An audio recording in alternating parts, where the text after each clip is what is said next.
Hello learners, so this is Ashish Kumar and अब हम देखने वाले हैं students installation of mob SF and इस टूल के जरिए हम अपनी किसी भी सॉफ्टवेयर को या एप्लीकेशन को स्कैन कैसे कर सकते हैं ताकि उसमें जितने भी लूप होल्स हैं ये ऑटोमेटिकली हमें निकाल के बता दे। मॉब एसएफ स्टूडेंट्स असल में एक ऑटोमेशन टूल है पेनिट्रेशन टेस्टिंग का, मोबाइल ऐप पेनिट्रेशन टेस्टिंग का। इसके जरिए हम विंडोज, एप्पल एंड एंड्रॉइड तीनों की ही जो एप्लीकेशंस होती है, मोबाइल एप्लीकेशंस, उनको ऑटो स्कैन कर सकते हैं। यहाँ पे मॉब एसएफ का फुल फॉर्म है mobile security framework. Before starting learner, अगर आप ढूंढ रहे हैं WSCH यानी WS क्यूबटेक के सर्टिफाइड एथिकल हैकिंग बैच को, जिसमें आप एक्सपीरियंस मेंटर की गाइडेंस में लाइव जूम क्लासेस के जरिए हर एक टॉपिक को प्रैक्टिकली परफॉर्म कर पाते हैं, अपने डाउट्स, अपनी प्रॉब्लम्स, अपनी एरर्स रिजॉल्व कर पाते हैं और मेंटर की गाइडेंस के साथ अपने करियर को साइबर सिक्योरिटी, एथिकल हैकिंग में सिक्योर कर पाते हैं। और इतना ही नहीं लर्नर्स, आपको कोर्स कंप्लीशन सर्टिफिकेशन के साथ मिलेगा 12+ असाइनमेंट्स, 3 बड़े प्रोजेक्ट्स जो कि आपकी ओवरऑल प्रैक्टिकल स्किल्स को इंप्रूव करने में काफी मदद करेंगे। हर एक टॉपिक की चीट शीट्स और नोट्स भी आपको वहीं पे साथ में मिलेंगे। सो ओवरऑल आपकी लर्निंग एक्सपीरियंस को बेटर बनाने के लिए, आपके स्किल्स को बेटर लेवल पे शार्प करने के लिए और कंप्लीट साइबर सिक्योरिटी पार्ट को प्रैक्टिकल सीखने के लिए आप लोग अभी नीचे दिए गए इस लिंक पे क्लिक करके एनरोल कर सकते हैं WSCH में। तो इसको इंस्टॉल करने का तरीका स्टूडेंट्स काफी ईजी है। हम यहाँ पे कमांड लिखेंगे pip install and then MobSF and हम एंटर प्रेस कर देंगे। प्रोसेस नो डाउट होने में अच्छा खासा टाइम लेगा, तो हम वेट करेंगे इस प्रोसेस के कंप्लीट होने का। एंड जैसे ही प्रोसेस कंप्लीट हो जाएगा, आपका मॉब एसएफ का इंस्टॉलेशन सक्सेसफुली कंप्लीट हो जाएगा।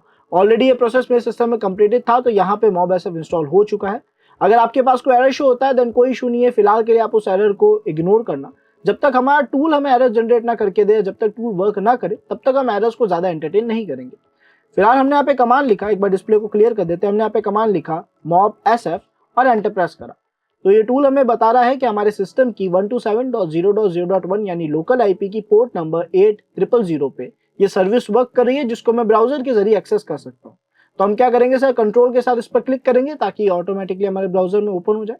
और यहाँ पे हमारे ब्राउजर में हमारी ये फाइल जो है ओपन हो चुकी है, जिसके अंदर अब हम चाहेंगे कि हमारे इनसिक्योर बैंक 2 का जो एपीके है हम उसे स्कैन करें, या किसी भी एंड्रॉइड एप्लीकेशन को आप यहाँ पे ड्रैग एंड ड्रॉप करके स्कैन कर सकते हैं। विंडोज एंड एप्पल के जो सॉफ्टवेयर है उनको भी स्कैन कर सकते हैं।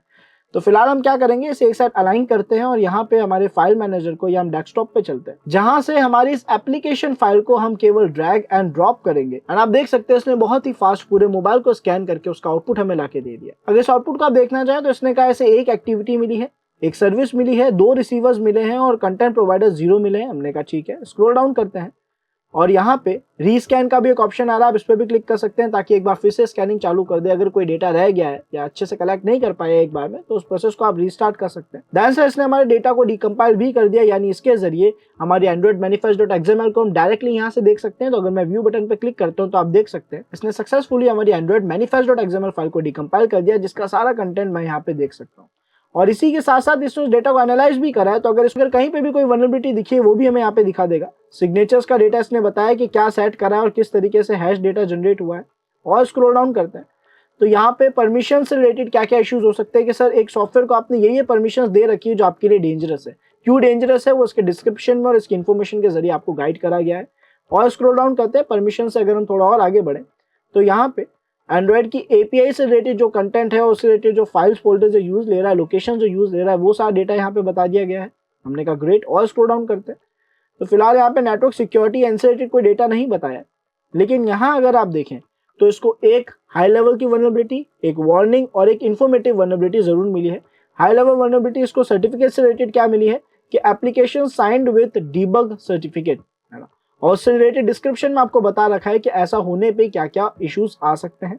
हम और स्क्रॉल डाउन करेंगे, हमारी manifest.xml फाइल को एनालाइज करके इसने बताया कि इसे 3 बड़ी कमियां मिली है, 4 वार्निंग्स मिली है और कुछ डेटा मिला है। कमियां क्या क्या मिली है कि सर यहाँ पे आप देख सकते हैं कुछ चीजें जो ट्रू है, जिनके होने से क्या इंपैक्ट हो सकता है। कुछ हमारे सेटिंग्स एंड ऑप्शंस जिनके ओपन होने से हमें काफी लॉस हो सकता है। जैसे बैकअप ट्रू है, तो बैकअप ट्रू होने से क्या होगा सर कि कोई भी यूजर में डिवाइस का या हमारे ऐप का जो डेटा है वो अपने सिस्टम में एज अ बैकअप ले सकता है और बाद में उसे एक्सट्रैक्ट करके चेक भी कर सकता है। उसी के अलावा यहाँ पे कुछ और एक्टिविटीज भी हमें देखने को मिल रही है। और इसी तरीके से हर वो ऑप्शन जिसके ट्रू होने पे या जिसकी कॉन्फ़िगरेशन गलत होने से हमारा सिस्टम वल्नरेबल हो सकता है, इसने उसे मार्क भी कर दिया है और उसके डिस्क्रिप्शन के जरिए हमें गाइड भी करेगा कि वो क्यों हमारे लिए एक वल्नरेबिलिटी है, जिसको आप थोड़ा सा और क्रॉल करके, थोड़ा और रीड करके आप समझ सकते हैं कि इससे हम कैसे सेफ रह सकते हैं या डेवलपर को गाइड कर सकते हैं कि इन ऑप्शंस को ट्रू ना रखें। और स्क्रॉल डाउन करें तो कोड को एनालाइज करके भी इसने हमें कुछ इन्फॉर्मेशन एंड कुछ सिक्योरिटी इश्यूज और साथ साथ एक वार्निंग जो है शो करी है।